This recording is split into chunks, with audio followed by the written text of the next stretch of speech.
Hey everybody, welcome to another episode of Design Recharge. I'm cold and it's rainy, and so I've got my jacket on. I'm Diane Gibbs. I'm the host, and I'm going to wear my glasses today because my eyes are tired.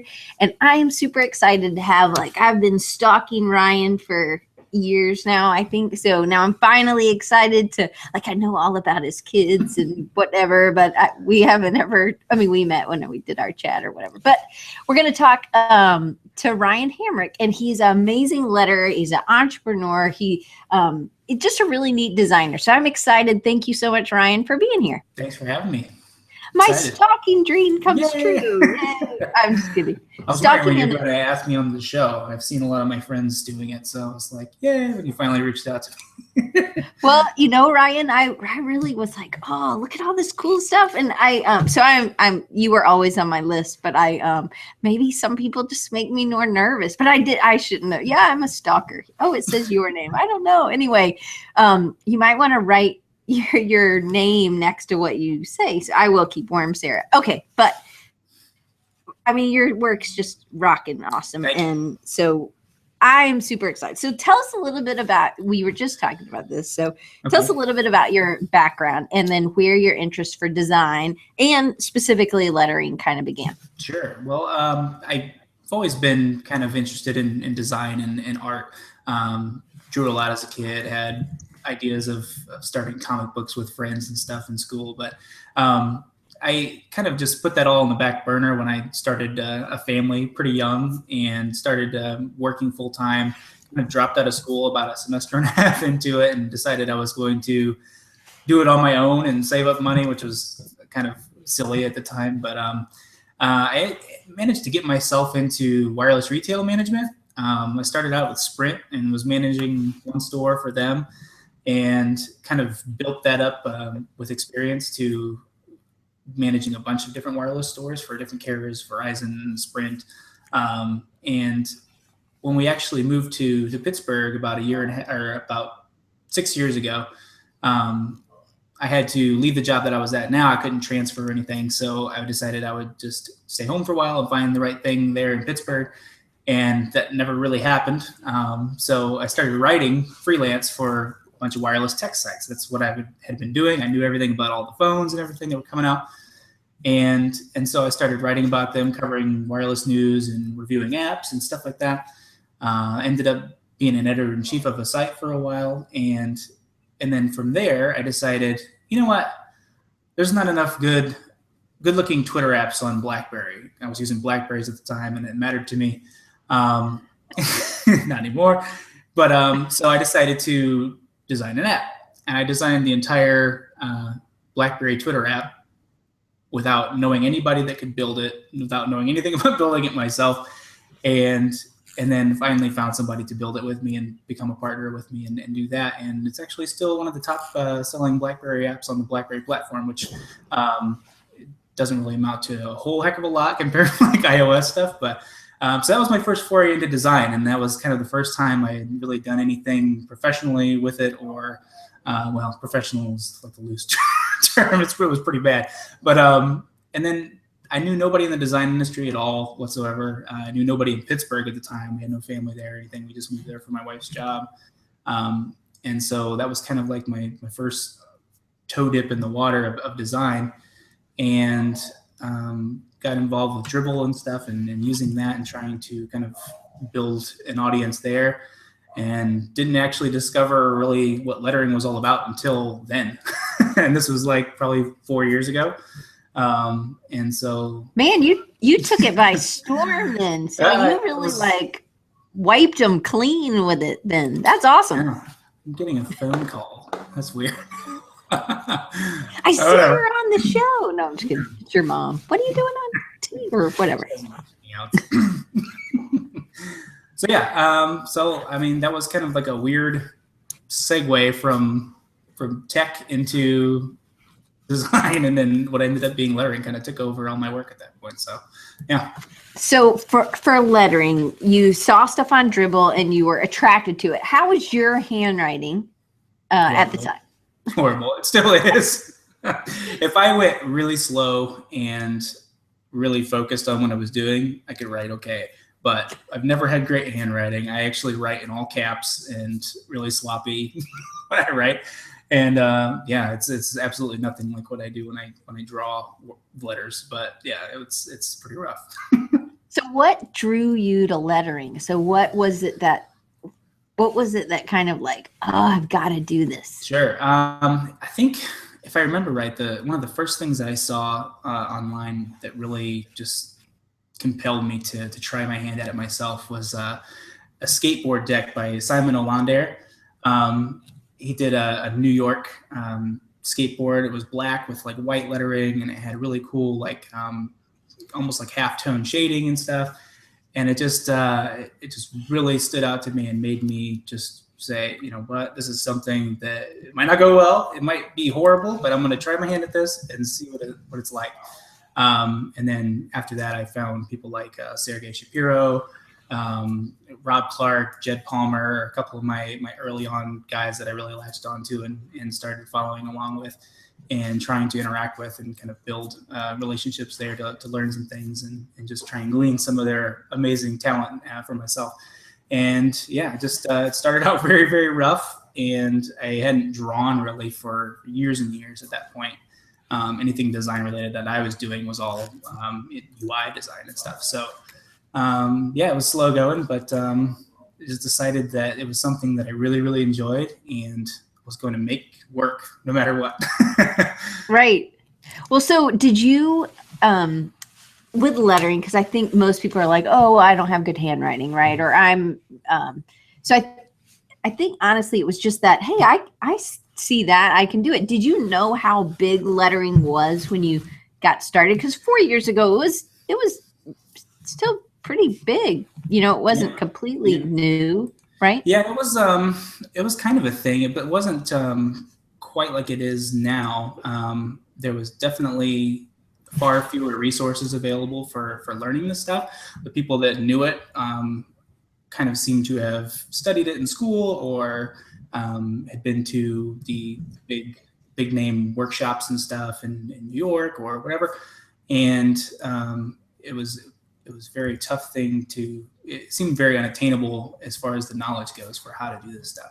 And it was still kind of, like I said, it was nothing that I had really noticed before finding some of those people on Drupal and stuff. You mean in app design, there's not a huge lettering? There really isn't, you know? And I think the logo for our app was like I might have used Helvetica and just slapped some vector thing that I found online onto it, and it was like really rough. I knew a little bit about Photoshop styles, and that was about it at that point. And so yeah, it hadn't really even occurred to me. I wasn't paying all that much attention to typography and signage and stuff like that at the time. I really was just totally aloof, and it didn't seem like a big enough thing for me to pay attention to until I noticed it. Once I started getting more involved in the industry and following along with the key players, I realized, oh wait, this is something that's a legitimate thing that you can actually do and make a living at if you really get into it. So then you also, it sounds like one was attitude, like, hey, I can do this. I'm going to try this and I can do this, which I think is great and huge. And then two was that you also made some good connections early on, and you reached out and sought some help, and you were, so one thing I see in class when a kid's like, oh, I really want to do some lettering, I'm like, well, you need to look at some stuff because maybe your handwriting's not the best. Or sometimes there'll be this kid today, she's just amazing handwriting, and she does this crazy kind of type, and she's like, I didn't look at anything. And I'm like, well, you're 1 in a million, because most people have to look at something to get that out. But I think making those connections, sometimes I think maybe when you don't realize that the industry is as big as it is, you kind of think maybe it's more of, oh, these people are really cool doing this. Maybe it's kind of a hobby. I don't know if this is an industry kind of thing. And so you reach out. But that's one thing I love about you is that even on like, I don't know if you knew who I was, like whenever I started stalking you, like, will you be my friend on Facebook, but you did, and I would comment on something and you would like talk back to, I mean, not like talk back to me, but like you would respond. Yeah. And I think, was that how it was for you, that people just kind of like took you in and helped you along? They just made it an easy transition. Did you ever have anybody who was like, I'm not talking to you, I don't know who you are? No, sure. not really. I mean, everybody was really, really great. The people that I did reach out to seemed genuinely happy to engage with me and answer my questions a lot of times when they probably didn't have to. And there were a few people that, you know, were probably just too busy to really respond. And I feel myself in that kind of situation a lot lately. And I kind of, it's something that I didn't really understand at first with certain people. Is like, you know, well, I reached out to them, but, you know, apparently I'm not, you know, important enough to respond to. But now it's like, I have times where like I'll take a month or two to get back to somebody. And I'm like, oh, I totally get it now. Like, I want to respond, but I don't want to respond, you know, too briefly. And so I want to make some time to do this right and give them a proper response. And then I forget about it completely. And, you know, it happens. But no, I mean, as a general rule, I mean, everybody was really, really awesome and helpful where you know, it's just a lot of times a matter of actually asking and, you know, trying to engage with somebody. And, you know, usually it's just getting over that intimidation. And then once you're there, you find out they're awesome. And then they're super helpful. So, and that was most of the case for sure. So you have this one piece that I really love because, again, I'm a stalker. And it says, it's about like when you found designers, you found your people. And when did you find this? I guess obviously when it was was it like 4 years ago, or was it deeper in, like 3 years ago? It really was well after I started deciding to make this a career. I was in a city that I had no contacts in. I knew nobody in Pittsburgh there. I was there for about a year or so when I first started, or not, maybe 6 months or so when I first decided, you know what, I'm going to do design full time, because that's what smart people do, is they join an industry they don't know anybody in. So I literally knew nobody because I didn't go to art school. I didn't go to study design in class. And then even if I had, I'd moved completely away from anybody that I knew. And so it was kind of like starting from complete zero and trying to engage with people that had no reason to know who I was, and I couldn't expect anybody to give me a chance. I think it took me like 8 months, I think, to get drafted to Dribble once I signed up, just because I didn't have anybody that I could say, hey, you have an extra invite. I literally didn't know anybody. So, but through Dribble and through going to Dribble meetups and stuff in Pittsburgh, some of the first initial ones that we had, I met people like Jay Finelli, Valhead, a bunch of the Pittsburgh big names that you would know, and kind of started forming friendships with them. And then once I finally got into the Dribble community and started posting and just making it a point to interact and give feedback wherever I felt like I had a place to, you know, that's when I first started really getting to know some of those people. And it turned into, you know, something where I feel like pretty much anywhere I go now, I have somebody that I know and that I can, you know, connect with. When we moved to Austin a year and a half ago or so, before we even had all of our things here from the moving truck, we had a little happy hour with like 10 or 12 people from Austin that I'd never met before, that all came out to welcome us and have some drinks and stuff one evening. And they were all people that I knew from online, from the design community. And just being able to come in and just have a built-in friend base in a new city where I've never been before is like night and day difference from when we moved to Pittsburgh. You know, I didn't know anybody, and now, you know, I can pretty much find somebody that I can connect with and relate to just about anywhere now. And that's like, it's all because of design and, you know, the relationships I've made on Dribble and Twitter and Instagram, whatever. And it's really cool just to have a community that I can tap into anywhere. So just think, if you had known people in Pittsburgh, none of this would have happened. I know. So yay for Pittsburgh social was very media. good to me, and people there were awesome and still some of my best friends. So that's awesome. Anyway, I think that's a great story. I think people are wary about moving to new places, and sure. but really it is building that community before you move and connecting with people beforehand. So Jason wants to know, and I'm so sorry, I tried something new by sending the link so that you didn't have to type in your name, and now we just have a bunch of your names over there on the chat. But Jason wants to know, can you tell us about your love for rye whiskey? And you do post a lot of these beautiful like bottles and the drinks and whatever. So talk about that a little bit. I am a major whiskey lover. You can probably see, I think you can see in the video. We can see it, yeah.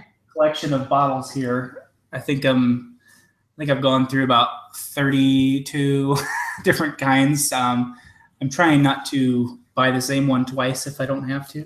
And I've been through a lot of stuff, and I've only been really drinking whiskey for probably 3 years or so. And my favorite drink, the old fashioned, has been a wonderful guide in taking me through all these wonderful different kinds of whiskey. Definitely preferring the ryes right now, but I like a good bourbon as well. And I'm kind of exploring into the Irish whiskeys now, and kind of a big fan of those now too. So we'll see where that goes. Trying out the Jamesons and whatnot. So yeah. Cool. All right. Well, you never know. People always have all kinds of questions, and I think you're among booze and shoes, Travis says. Booze and shoes. Yeah. All right. So I think we kind of covered number 3 already. What drove you to lettering? Don't you think? Yeah, I think so. Yeah. All right. So what about Tim wanted to know, where does lettering, which I think is an awesome question, where does lettering work paying projects come from? Sure. Well, I mean, today they mostly come through my website. I have an actual web form still on my site instead of just an email link, and I get a lot of inquiries through there now. But starting out, really having a pro subscription to Dribbble and having that hire me button on there was huge. I got a lot of my first real work inquiries through there, and a lot of those were a little more hit or miss as far as the quality of those inquiries were going. But it was the first paid work I was really getting for this stuff, so I was gobbling it up as much as I could.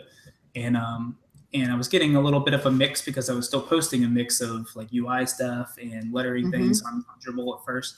And but I was getting a little bit of paid work on both sides. And then, once the lettering stuff started becoming more and more what I was doing, and I was posting more exclusively lettering stuff online, the leads that were coming in were more heavily shifted towards that. And it really pretty much started with Dribbble, engaging people on Twitter and stuff, kind of diving into conversations that people that I admired were having with each other, and kind of just inserting myself into those conversations. And I think in a lot of those early cases. Oh, I'm so sorry. Anyway, well, we didn't get to finish barely any of the questions. So, but I took notes. So we'll, if you're up for it, we'll get you scheduled for next. And I put us back live, so don't say anything you don't want your mom to hear. Anyway, so yeah, you look like you're in the middle of not getting your. So yeah, so that is going to be all the way around. When are you gonna get it filled in? I know that's a investment as well. It is. I've got time and money. Yeah, for sure. I go back December 18th right now, unless they can get me in sooner with somebody canceling or something, to get it worked on again for another whole day. So we'll see. This one, he drew it on your freehand with like Sharpies, like kind of built up the design by hand. And that took like 2 or 3 hours or so. And then the inking and stuff all together that first day, it was like 9 hours I was there. So it's gonna take a little while, but we're getting there. Well, do you ever draw any of it on your own, or did you? I filled it in the rest of the way in Photoshop one day. so no, but like the original design. Oh, so I did draw. I posted something on Instagram a couple weeks before I had my appointment coming up, and I was trying to sketch ideas for it and stuff. And it was the first time that I tried to draw this kind of like it's like a engraving style, like it's kind of what they do. And you see guys that like do engraving on like guns and Right. coins and all kinds of crazy stuff. And it just really, really appealed to me. And I wanted to do something that wasn't my work. I tried my hand at it, and it wasn't exactly what I would want permanently on my skin. So I entrusted a guy that I liked what he had done before, and then he ended up knocking it out of the park as far as the actual line work goes and stuff. So we'll see how the shading and everything goes. But yeah, I tried it once, and I'm glad that I just said, you know what, just do it. There's somebody else. Yeah, somebody else is a professional, and they can go at it and really knock it out of the park. Yes. Well, good. So, yeah. Well, I think we have 3 huge viewers right now. Anyway, Woo! So I know 8 out of well, maybe we have 8 people. Well, we're back up, and maybe some people are listening up, but we're gonna wrap it up, and because we had a little technical difficulty, but I'm going to share a couple things. One thing that Ryan's working on, and this will be the last question because I would just want you to be able to talk about it. We when we were doing our test, I always like to ask what's next. And next time I'll still ask you what's next, and it'll probably be something new. Sure. But yeah, well, knowing anybody, hopefully, but and how far do you plan out your business strategy? And sometimes it's good to be flexible, but I also think it's good to have a strategy. But so tell us what's next, and how far do you plan things out? Well, I usually plan things about as far as I can reach with my hand, because I'm fortunate enough to be at a position now where I don't really have to proactively seek out work. Right. I really just kind of pick and choose what's coming in, and usually it's more choosing everything than being picky at all. I need to work on that. But I think once I'm kind of out of the current cluster of projects that I'm working on now, one thing that I really have always cared about ever since getting into this and stuff, and having kids in school and things, is that the realization that they're not continuing to teach handwriting in school in a lot of cases anymore. Some schools are, probably more than I think, but like for instance, my son's school in Pittsburgh, where we were in 2nd grade, he learned write in cursive. And my daughter's in 2nd grade this year, and we're here in Texas now, and they're not teaching her handwriting, which is, I don't know, if somebody told me they were going to stop requiring it when I was in school, I would have been thrilled, because I hated it in school, which is really ironic and hilarious now. But my son learned it, and it was funny because he has, to this day, terrible, like, I don't know what you call it, handwriting or regular print. Yes, thank you. Yeah. Terrible print. But then when he started learning cursive, it turned out he was actually really good at it. It was just like the more specific form of writing those compared to regular print made it so that he could do that better. And he writes all of his letters in print totally wrong, and like the wrong directions and stuff. And I tell him all the time, pull it down from the top. It's a lot easier to do that than pushing it up. And he doesn't want to hear any of it, and he still writes horribly because of it. But and my daughter's not learning it now, so of course I'm going to try and teach it to her. But it's just her. If they're stopping this everywhere, which I don't see why they wouldn't. I mean, everything's going to typing now and stuff. And so I understand why most people want to lead away from that. But I think there's a lot to writing in cursive and developing handwriting skills that are, there's research that shows that it directly relates to, brain activity and everything. And, at the very fundamental level, being able to write in cursive offers you so much more in the way of being able to express yourself a little bit more in your writing, and put some emotion into things, whether it be through the amount of slant that you're using, or how loopy your letters are, right, or whatever. There's all different kinds of ways that you can write, and there's a lot of different things that you can convey in that. And I think that losing that as a fundamental piece of everybody's development growing up is a huge tragedy. And I've always felt that way ever since I kind of got into this and realized the power of it and the very rewarding nature of being able to do this kind of stuff and to even read it without being able to write it. You probably can't read cursive very good either. And so it's always been something that I've thought to myself, I'd really like to address that in some way, or to, try and pick up where the schools are ultimately going to leave off and keeping it alive in kids especially, or in people in general. And it wasn't until really recently that I thought of an idea for how to address that. And ever since I have, it's been like kind of like the only thing on my mind. As soon as I think I said to you, as I find the light at the end of my current client work tunnel, I really want to attack this thing where I'm thinking of it as like kind of like a concept similar to a coloring book. When you have a coloring book, kids take the coloring book and they find something that appeals to them. They color it, and what do? They tear it out and they hang it on the fridge, or they hang it in their room.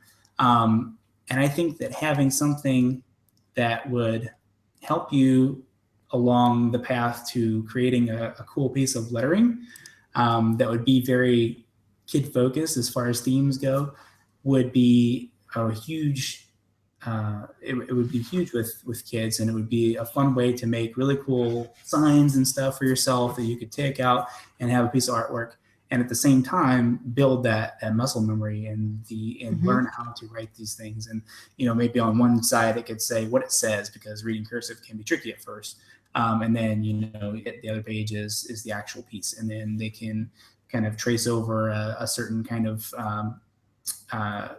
guideline, and then at the end of the page they've got something that they can tear out and put on their door that says keep out, or something along those lines, very kid focused themes.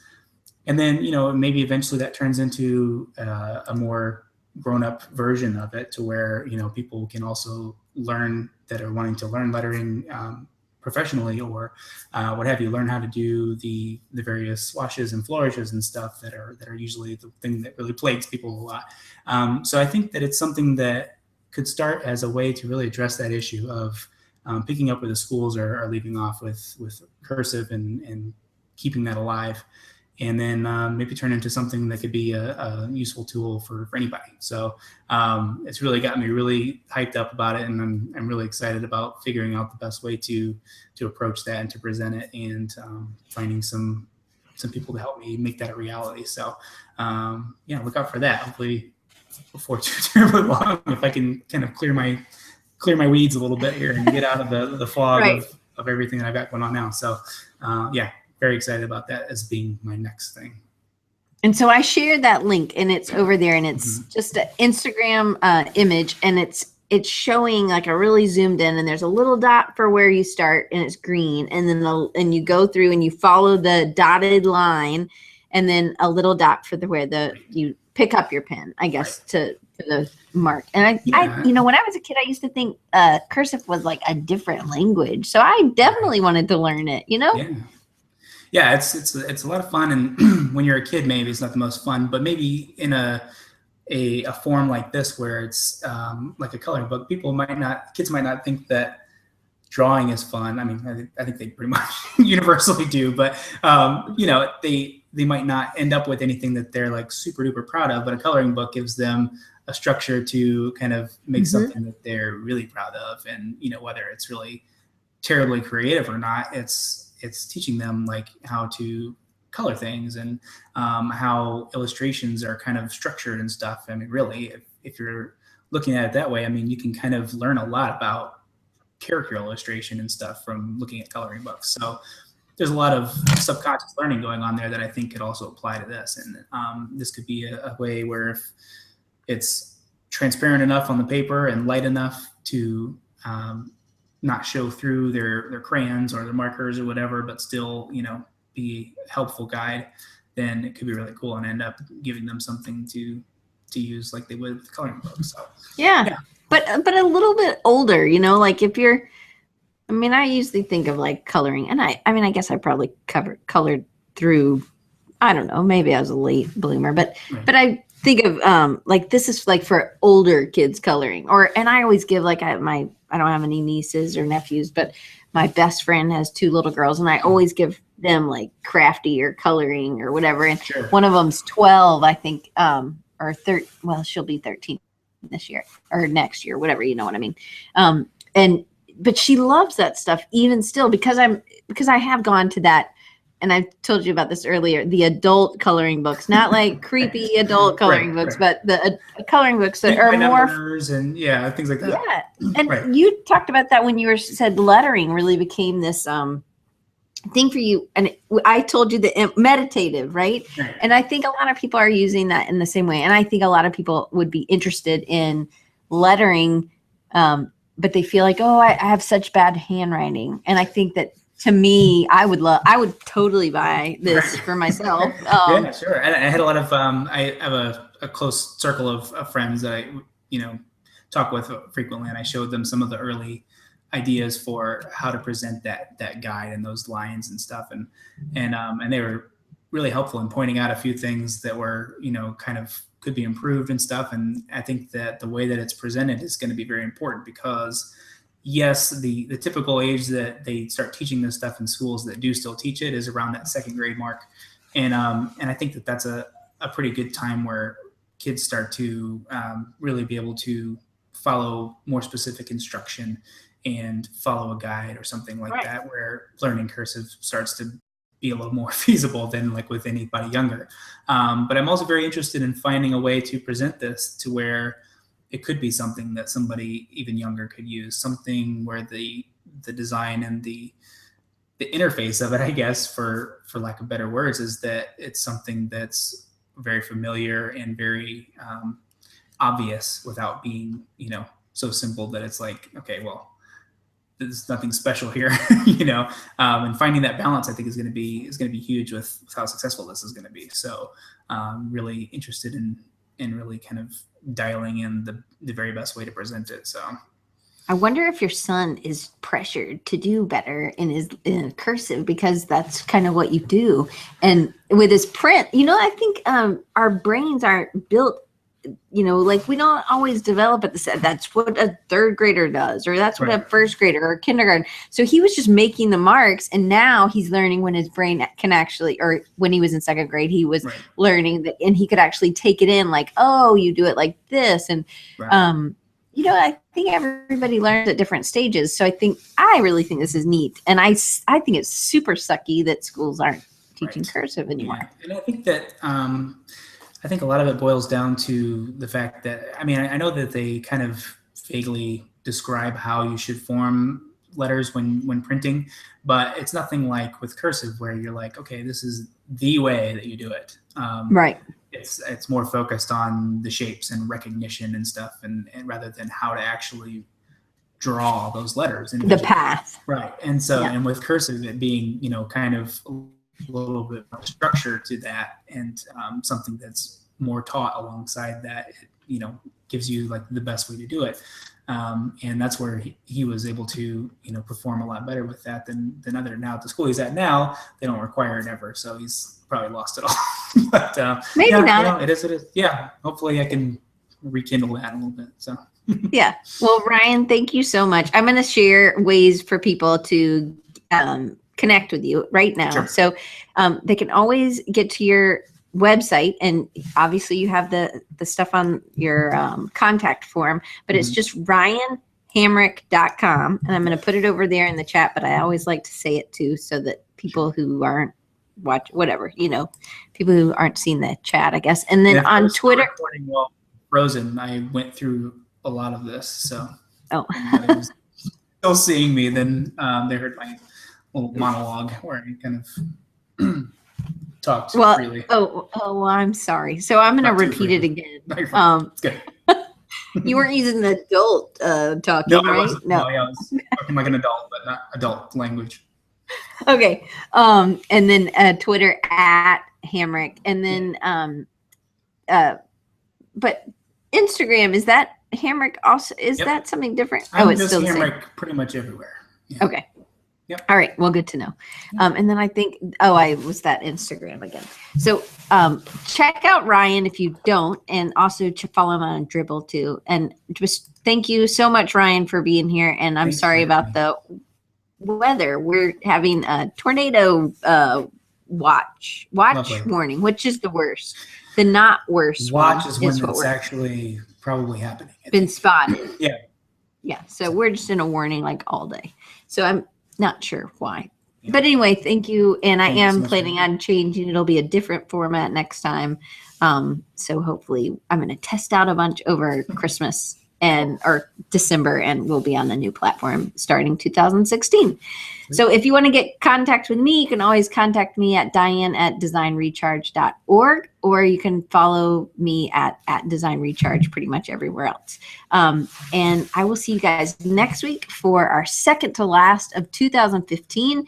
And it's Danielle Langdon, and she has a ton of energy, and she was a dancer before she was a designer, which I always, again, love when people come from different areas, because it still sounds like Ryan's doing app design, the format and what, you're doing a coloring book, but it's really the application of it. And I think that's great. So Danielle will be here next week, and then we will end the year with Rocky work with slap stickers. And so I'm real excited to have Rocky on as well. So next week, Danielle Langdon, and thank you, Ryan, so much for being flexible. I appreciate it. And I will see you guys next week. Bye. Thanks, guys.